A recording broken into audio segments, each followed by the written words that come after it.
In 1 Samuel chapter 9, we are introduced to the man who would become the first king of Israel. And we've already talked about it in the previous days, why they have a king and how God felt about that. But the fact is that this young man that we're introduced here today is named Saul. And Saul, when we first meet him, is out on a task. He has taken one of his servants because some of his father's donkeys have run away. They've gone out to look for them and they can't find them. And so the servant suggests to Saul, well, maybe we need to get advice from a man of God. So listen to what he says in the book of 1 Samuel chapter 9, and we're going to look today at verse number 6. But he said to him, Behold, there is a man of God in this city. He is a man who is held in honor. All that he says comes true. Of course, we're referring to Samuel here. So now let us go. Perhaps he can tell us the way we should go. Then Saul said to his servant, but if we go, what can we bring him? For the bread in our sacks is gone, and there is no present to bring to the man of God. What do we have? And the servant answered Saul again, Here, I have me a quarter of a shekel of silver, and I will give it to the man of God to tell us our way.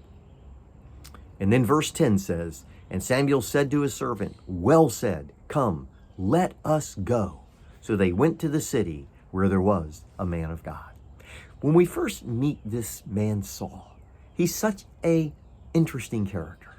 He's tall, he's handsome, he's a very impressive person.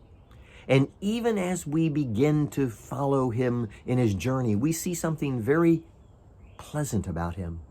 When his servant suggests they go to the man of God and seek counsel, Saul did that.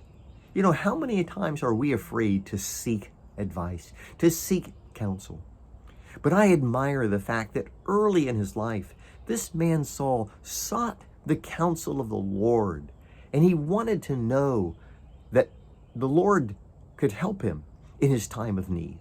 And I do want to remind you, that's the attitude that God wants us all to have.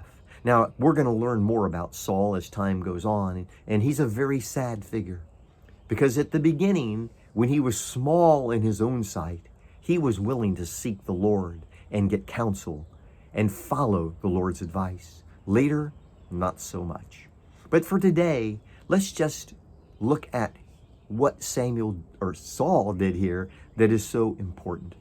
When he had an opportunity, when he had a need, even though it was trivial in comparison to what he would have to decide when he became king, he was willing to seek the counsel of a man of God. And I just want this to be an encouragement to all of us. Seek godly counsel. Read his word.